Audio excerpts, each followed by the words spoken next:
Greetings, YouTube and buddies. This is Ultimate 23 Dragon, and it's been a long while, but we're going to do another countdown video with a pretty funny subject.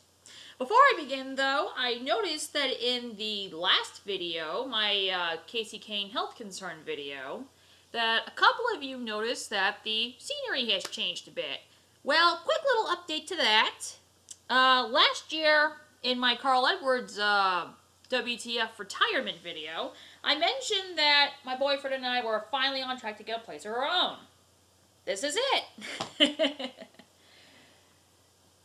After years of saving up money and stuff, we finally got our own place. It's very nice to finally have our own little place we can call home in a nice, quiet area. No sawmills surrounding us, no craziness. There is some craziness, but not as bad as it was, so we finally got our own place. So that's the explanation for that. And now for the feature presentation. I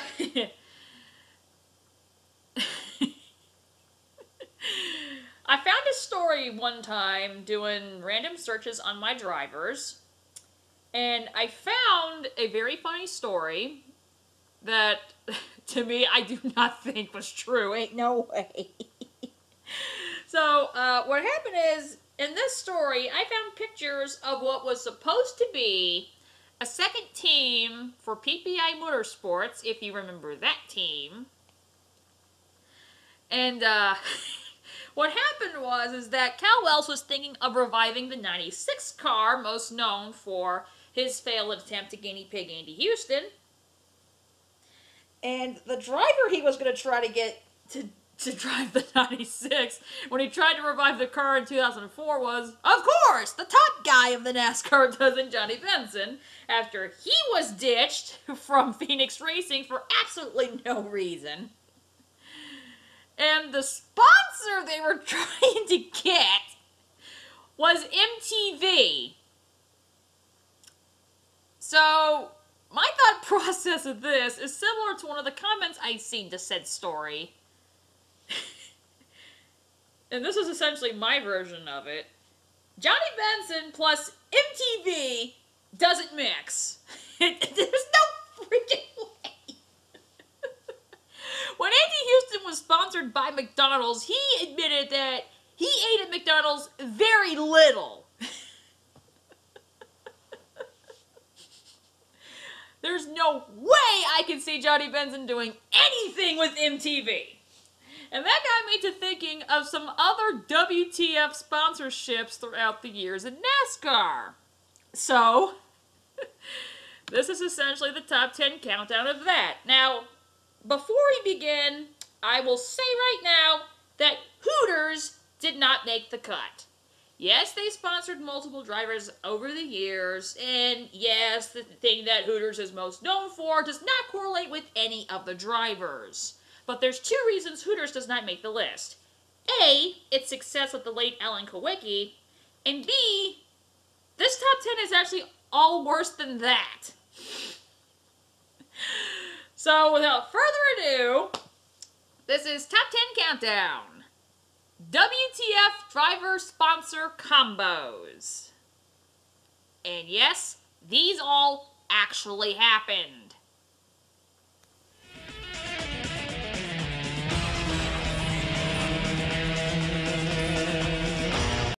Now, in the early to mid-2000s, there was absolutely nothing wrong with 1-800-CALL AT&T being a sponsor, right?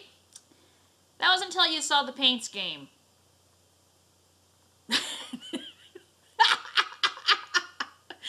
What was the point of this Carrot Top scheme?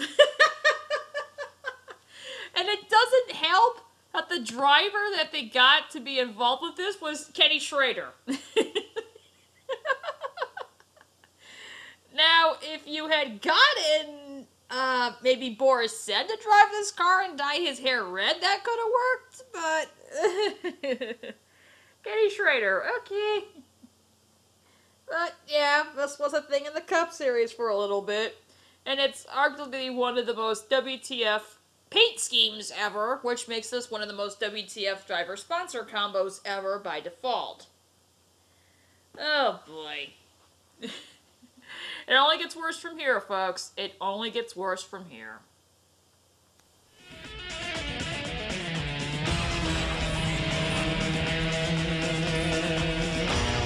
Yes, this sponsor is most notorious for being sponsored by Kim Crosby, which by the effect of it, considering what the product is, it makes sense. But it's also sponsored Jeremy Clemens, and this is where the WTF factor comes into play. But the main problem is what the product actually is. Does anyone remember the product known as Boudreaux's butt paste? First of all, what kind of name is that? The second thing is that it's exactly what you think it is. It's a diaper rash cream. So you can see why it would effectively work more, maybe, with Kim Crosby than it ever could Jeremy Clemens. But according to its Wikipedia page, it started out as a remedy for diaper rash, but it's also been used for the treatments of various skin ailments. So at least it can do better on that aspect, but please change the name. Otherwise, it's going to be more WTF than you could possibly imagine.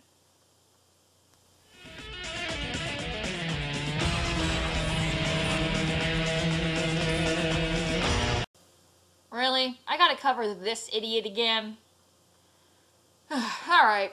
Ladies and gentlemen, meet Kevin Conway. He was in NASCAR for a little bit, and, he's one of the more controversial drivers throughout NASCAR history. He's a con man. Not just because of himself and his, racing career, but also because of his sponsor, which, funny enough, is ExtenZe. It's exactly what you think it is.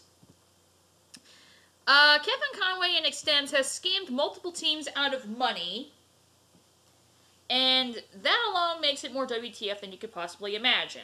Now I can already hear some of you in the comments sector going, wait a minute, ExtenZe is virtually the same thing as Viagra. Why wasn't Viagra with Mark Martin put on the list? Because Viagra is marketed towards people that were Mark Martin's age. And also, at least Mark was successful in NASCAR. Kevin Conman was not. In fact, here is a promo pic, and they couldn't even get this right. What is with that face? Did you literally try to copy Brigetta Tamarcio? And I assume I got that name right. But good lord. It's a good thing those guys are out of racing now.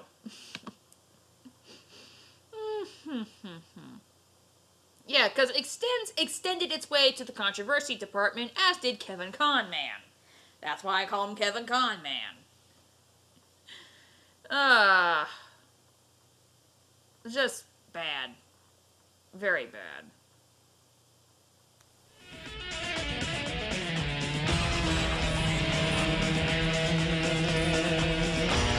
Speaking of successful drivers, but not necessarily in NASCAR, Juan Pablo Montoya makes the list. And the reason he makes the list is because of the time that he actually raced with the primary sponsor of Depends Underwear. Now, granted, there is a Depends for men's. If they had specifically stated that on the car, maybe they could have avoided on the... Actually, no, they wouldn't. It's men's underwear. Or men's pads, really. But they didn't state that on the car, so therefore it makes my list. Okay. I'm thinking back to the days where they had those commercials where Montoya had Juicy Fruit and Big Red commercials where the logos for them were splattered all over his huge house and stuff. And I'm thinking to myself at this point, what would have happened if they had him do that with Depends pads? Could you imagine how disastrous that would have ended up?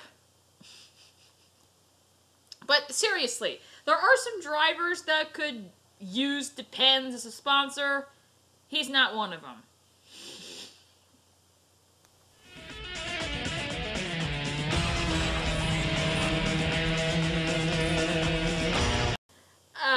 Now we're going to get to one of the more interesting sponsors over the last few years. So remember when I did my WTF moments of 2016 countdown? And one of the things I mentioned was the fact that Donald Trump's presidential campaign was on that list. Well, it's on this list too. And you will not believe how many vehicles I found out were sponsored by this. The first known one that I could think of was a top alcohol funny car. Apparently the driver's name, which I didn't find initially, was named Clint Thompson, and he actually won a race. So that was pretty cool. And believe it or not, there was a World of Outlaws car that endorsed Trump. So that was very interesting. I did not know this was a thing, and I thought it was pretty funny. But NASCAR's had the most connection with this. Most notoriously with Austin Wayne Self and his very nice-looking vehicle back in 2016. But it's also sponsored... actually, I don't know who this is in the 08 truck. I don't think it was Bobby Dodd, or I think he's retired by then. I don't remember who the driver of the 08 was back then, but there's the truck for evidence, so there's that. But probably the most notorious vehicle that had that was the one right before the presidential election when Reed Sorensen drove a Trump-sponsored car in the Cup Series. And I still remember one of my favorite quotes from that video. Right before Election Day and stuff, that week at Texas, Reed Sorensen's car was sponsored by the Trump campaign. Because no one says the Trump campaign more than Reed Sorensen. No.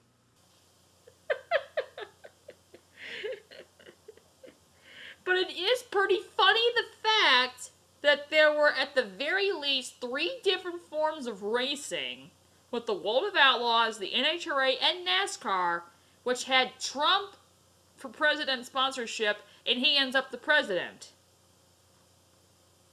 I'm not sure if that's a coinky-dink or not, to be honest. But seriously, the fact that a presidential campaign sponsored drivers in NASCAR is pretty WTF and pretty funny. So, and yes, there's actually some ones weirder than that.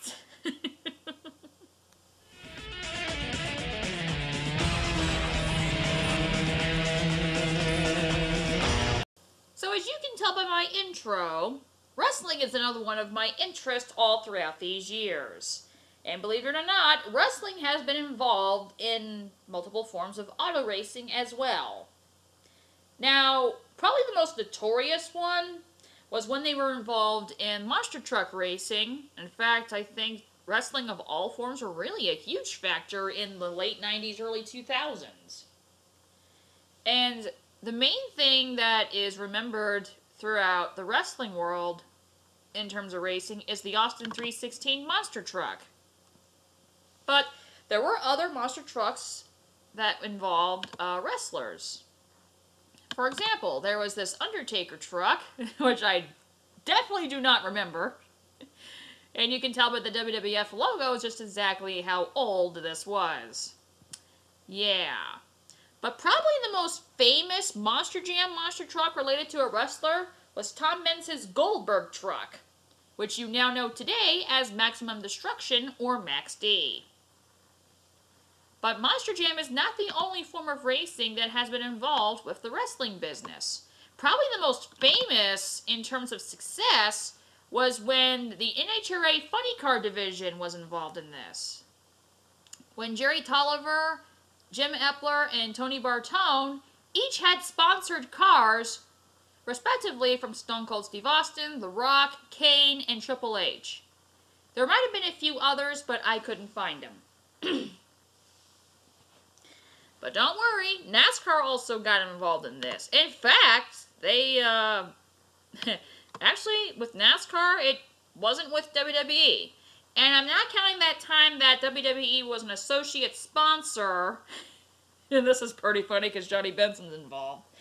The time where WWE was an associate sponsor when 360 OTC was a primary sponsor for Bill Davis Racing. And yes, that was a thing.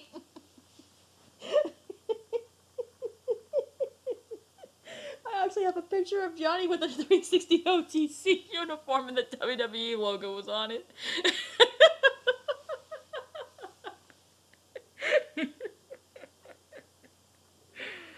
Fun fact, 360 OTC was also an associate sponsor with WrestleMania 23, which was the 2007 variant of WrestleMania. But if you have the DVD, the 360 OTC sponsorship was taken out at the intro. I'm not sure it's up to the story, but apparently there was some weird controversy involved in it. I don't know what it is, and I don't intend to look it up for you. So you're on your own on that one. But actually, NASCAR, for the most part, has been connected through the wrestling world with WCW, which was the major competitor for WWE back in the day. And the funny thing is that the most notorious WCW cards, and there were two of them, WCW itself sponsored Steve Grissom and actually won a race with Steve Grissom at the 1996 Goody's Headache Powder 300 at Daytona. So that was a great thing. When the NWO got involved, and I don't know why this is a thing, they actually decided to sponsor Kyle Petty. Okay. And obviously, Kyle's most notorious moment with the NWO was T-boning Ed Barrier that one time. But that's not the last time that wrestling would actually get involved with racing. Probably the most funniest one, it's legit connected because of the driver that's involved. But when they tried to promote it, it was... In the mid to late 2000s, there was a time where TNA got involved with sponsoring any race that Hermie Sadler was in the Truck Series. And one time, and I don't know why this was a thing, back when Jeff Hardy was in TNA,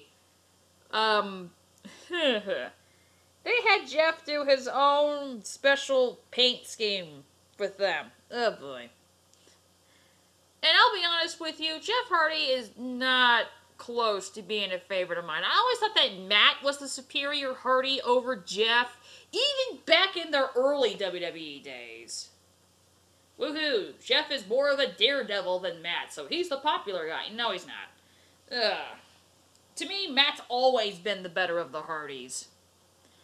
But anyway, the problem here is with when TNA tried to promote die-casts of the vehicle, they didn't have any produced.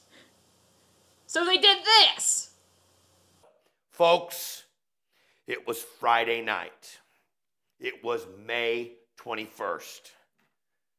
Hermie Sadler in the Truck Series race drove a special car, a car that people are still talking about. Why?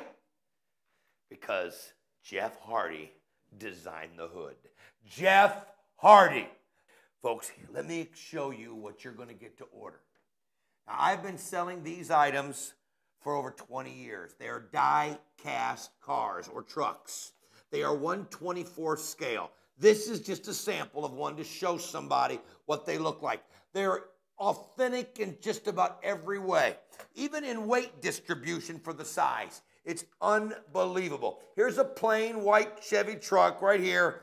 Here's a Toyota that has been decaled and, of course, painted and, of course, made to sell in 1/24 scale. Here's what we're going to do, folks, and that's why you have to pre-order. I'm going to give you an opportunity to get something that is being made as we speak. It's something that has to go through a process to get made. It's something that when it becomes available down the road, everybody in the world is going to want to get it.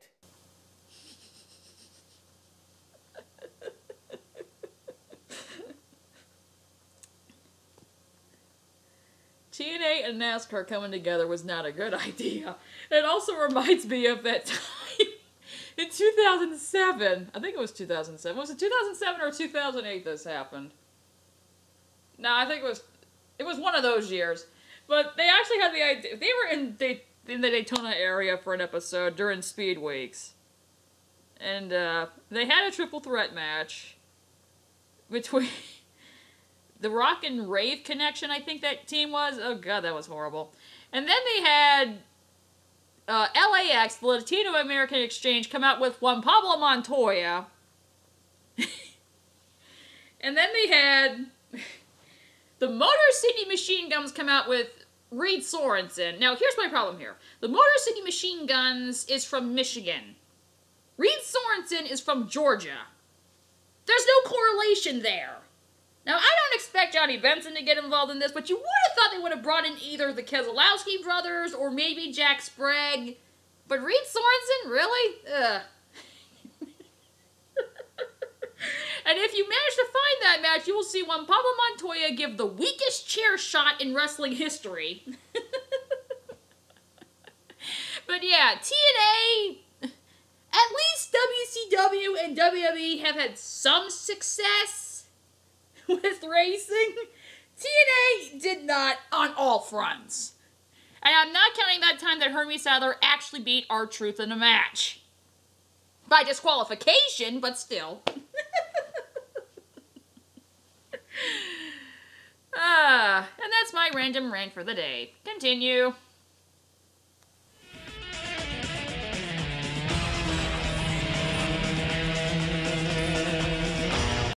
And speaking of random rants that have a connection to me, this is another funny story. Okay. So here's what happened. The 2003 Truck Series season for Andy Houston will be mainly known for his beginning stint in the 2 truck for Jimmy Smith in Ultra Motorsports. But Andy actually began the year for Billy Ballou. He was in the 15 truck and got a 5th place finish in the Daytona truck race in an excellent 3-wide battle for 3rd place. And his sponsor at that point, I think, was called Lufkin, which I think is a furniture company. So Andy ended up getting more sponsorship for the next event at Darlington from the Volcal Clothing Company. Now, being the foremost expert on Andy Houston on YouTube, I should let you know that Andy's favorite form of music is rock. It's been that way for many years. I don't think it's changed, but if it has, I don't know about it. But all I know is that Andy Houston's favorite form of music is rock music. What does that have to do with the Volcal Clothing Company? Well, the Volcal Clothing Company is owned by the rapper Nelly. And when Andy crashed after having a blown tire on his truck, Barry Dodson was hellbound determined to let you know about it. Okay, that's big. We got trouble right here in turn 4. We got a truck spinning. That's Andy Houston in that Billy Ballou. Down off of the team. Oh, boy. Nelly needs a Band-Aid. Nelly needs a big Band-Aid. The whole side of that thing flat. He's coming in. No caution yet. Yep, there's caution. There is caution out right now. So our second caution of the day comes out with just 24 laps remaining in this one. And what would Nelly say? It's getting hot in here. It was getting hot in there. Yeah, I'd be saying that must be the money because somebody just spent a bunch of it right there. Those sides all knocked off. The Volcal Clothing becoming a primary sponsor on the number 15 of Andy Houston. Ooh, that's pretty used up right there. A couple guys got their laps back right there, Barry. Yeah, I had the fortunate of running that truck last year with my stepson and under some different colors, and we came out looking a lot better than that. That's a tough run for Andy. But a great run at Daytona Beach. Kid finished 5th, had some points to build on. A good run here would have been really, really big. Disappointing day when you're right at 20 laps to go, guys. So close to the finish, but so far away. Dorsey, we're going green, but we got some good news here. Other than that, Andy Houston's okay. He has been released, and he's fine. That is good news. That was a pretty good hit he had right there. But that event is literally the only reason I'm aware of the song Hot in Here. That's literally the only reason. And then, to continue the rest of the story, Andy went on for a few more races. He and his teammate, Rich Bickle, of all people, got ride swapped. He got into the 9, Rich got the 15, and then Andy got ditched later on and didn't race until he got the 2 truck when Jason Leffler went back to the Cup Series. Oh, boy. And then Andy was guinea pigged again in favor of Ted Musgrave. But what else do you expect from those guys? No wonder they couldn't keep a driver in the 2 truck. But, yeah. And if I ever get my VCR running, I'll hopefully post one day an interview from Speed News where they talked about Grupo Mundo, if you know what that is, and showing Andy being interviewed in a Vocal sweatshirt. Oh, God.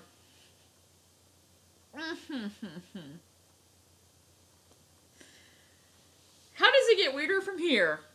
How does it get weirder from here?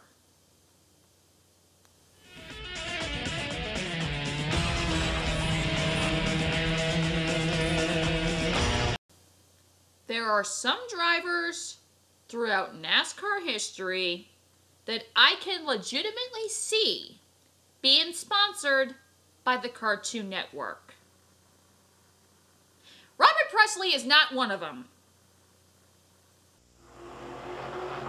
Yeah, it's great being driver of the wacky racer, but it has its downside. How about this free ride day? Are you ready? I guess so. Hey, man, what are you anyway?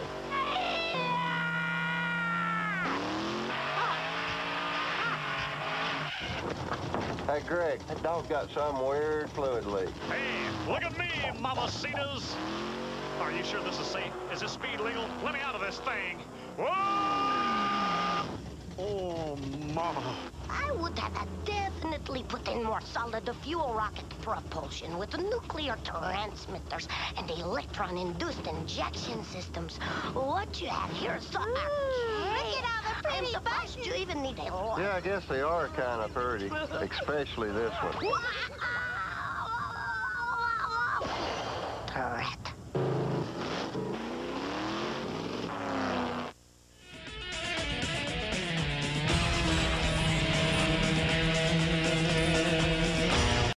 Now, sticking on the subject of drivers who were sponsored by cartoon/animes, we go to a specific cartoon/anime depending on your definition for this particular show. Back during the 2003 EA Sports 500, Sam Bass, the legendary artist, came up with another brilliant paint scheme that I believe was a one-off. Now, it was for the 43 car, and I'm not sure what the point of this was, but they actually had Jeff Green, who was driving the 43 at the time, be sponsored by Yu-Gi-Oh! Now, for those who don't know what Yu-Gi-Oh! Is, go back to the three-headed dragon on my intro. There you go. It's a card game adventure, which is now into its 6th variant. I really haven't watched since Zexal, because Zexal sucked. Oh, God. It sucked bad. But anyway, in 2003, Sam Bass came up with this great paint scheme. They had Pharaoh Tem on the front of the car, and they also had Seto Kaiba on the left side of the rear of the car.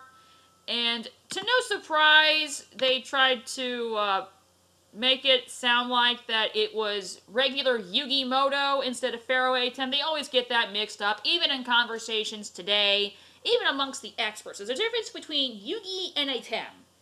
No one seems to get it. And it gets worse if you know nothing about Yu-Gi-Oh! Because this actually happened when qualifying was on.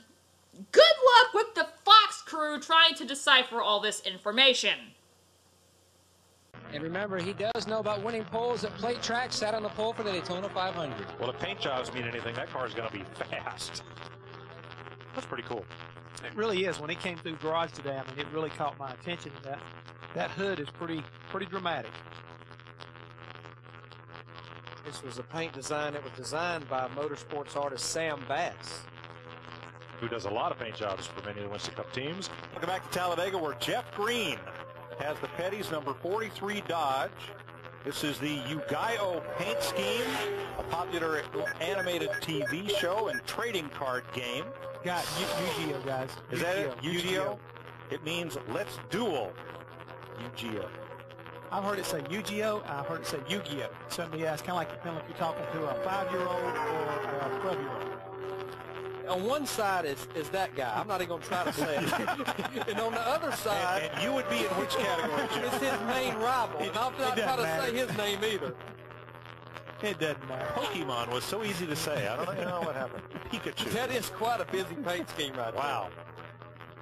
Well, see if it's quick enough.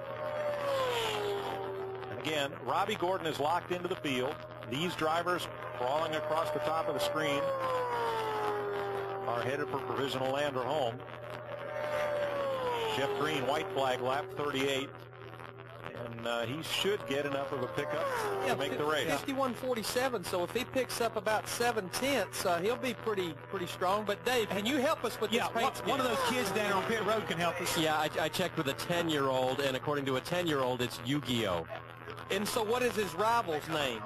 It's K-A-I-B-A, K-A-B-A or something. That's his main rival. I don't know. I'm asking a dad. You know the rival's name? K-A-I-B-A. K-I-B-A? Yeah, okay. Yeah, we'll have a 30-minute special on that. That's right. Sorry, guys, I can't help you with that. But Yu-Gi-Oh! According to a 10-year-old. Okay. Well, I'm glad we got that. They're animated characters. We do know that. I can read Dodge on the front.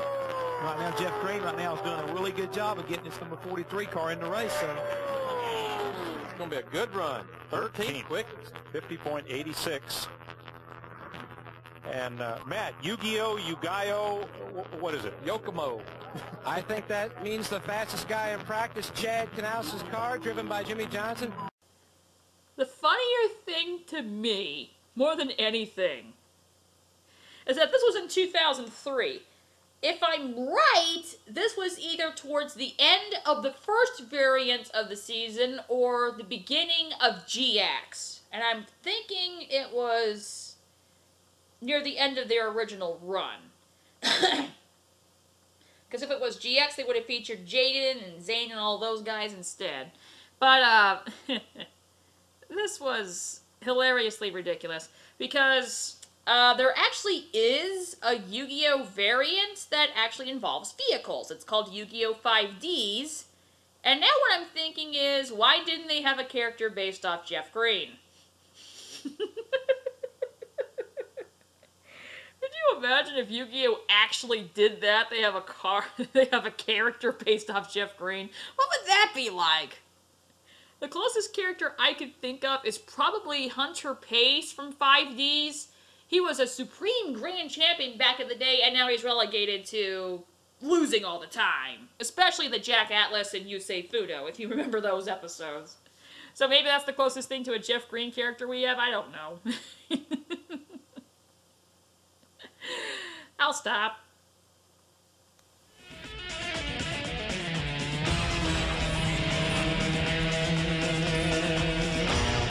There's absolutely no ridiculous random rant story I could actually have with this sponsor because I have no correlation with this whatsoever in terms of the driver or the sponsor.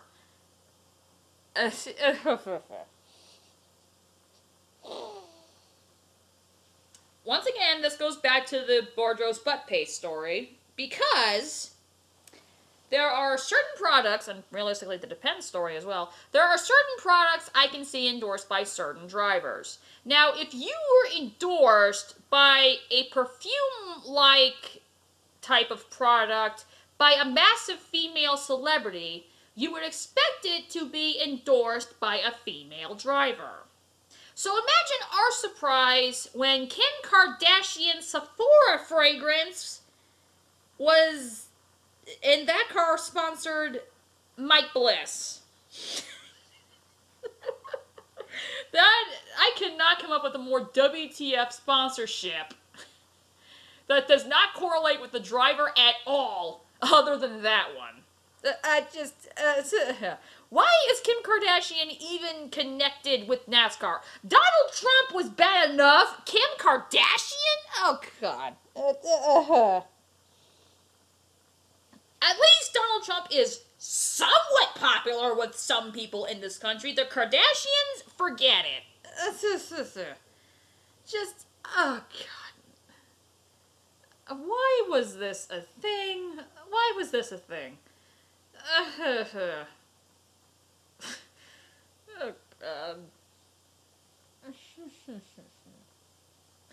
Wow. My throat's getting choked up because of this. Okay, so I guess because of that little issue, I think I'll stop the video here. So, that's it. That's all of the dumb possible WTF driver sponsor combos I could think of. Is there any other driver sponsor combos that you don't think quite meshed well, or was weird, or flat out didn't match up with anything? Just let me know that in the comments sector. Okay, I'm going to go with the throat lotions now. So thank you everyone for watching. This is Ultimate 23 Dragon, and that's my final answer.